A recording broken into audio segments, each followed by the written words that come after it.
Here's a quick breakdown of Mickey 17 and whether it's worth watching.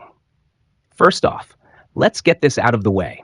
This movie is basically a critique of Trump. But the best thing about it? Robert Pattinson. His performance is so good that you'll still be thinking about it long after you leave the theater.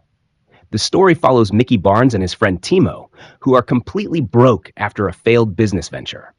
They owe money to a dangerous loan shark, and with no other options, they sign up to join the crew of a spaceship headed to colonize the frozen planet Nilfheim. Timo gets a job as a pilot, but Mickey? He's assigned as an expendable, basically the guy they send on deadly missions because they can just clone him every time he dies. So, yeah, Mickey dies. A lot. And nobody cares. This kind of cloning is illegal on Earth, but in space, anything goes.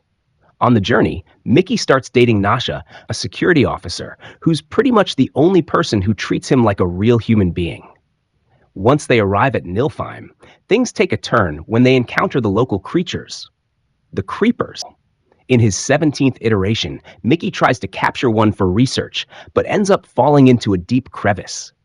Timo sees him surrounded by creepers and assumes he's dead, but instead of attacking him, they actually help him out. Mickey, completely freaked out, somehow makes it back to the ship.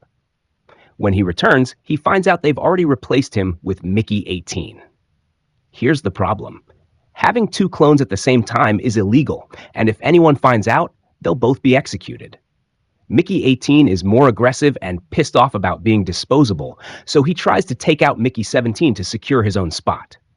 He wants justice, but on his own terms. Mickey 17, being more level-headed, convinces him to work out a deal. If they take turns doing missions, they might both survive. Then there's Kenneth Marshall, the colony's leader, who is basically a sci-fi version of Trump. He throws a fancy dinner, and in the middle of it, Mickey 17 gets poisoned with experimental food and drugs, leaving him barely clinging to life. Marshall just sits back and enjoys watching him suffer, making it clear that expendables like Mickey are nothing more than tools to him. Things really go off the rails when the creepers attack during a big public ceremony. In the chaos, Mickey 18 decides this is his moment and tries to take out Marshall. But here's the twist. The creepers aren't actually attacking for no reason. They just want to get one of their own back, a captive the humans are holding. Mickey 17, who has managed to fix a broken translation device, finally communicates with them and realizes they're not hostile. They just want to live in peace. But Marshall, being the paranoid control freak that he is, insists on wiping them out using a nerve gas he just developed. At this point, Nasha, who already doesn't trust Marshall, steps in to help Mickey 17 free the captive creeper and return it to its mother, stopping an all-out war. Meanwhile, Mickey 18, still full of rage, goes full kamikaze and kills Marshall in a final act of revenge, fulfilling a deal he made with the creepers, one human life in exchange for their own. Fast forward 6 months, Nasha is now in charge of the colony, and things are finally peaceful. Mickey 17, who now just goes by Mickey Barnes, destroys the cloning machine, putting an end to the whole Expendables program. From here on out, every life actually matters. So, is it worth watching?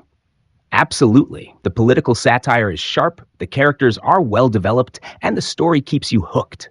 That said, it's not for everyone. The bizarre style and alien themes might throw some people off. And yeah, the Trump references are anything but subtle. Personally, I liked it even more than Parasite. It probably won't be an Oscar contender, and I get why Warner kept it under wraps for so long, but if you're into bold, thought-provoking sci-fi, this one's definitely worth your time.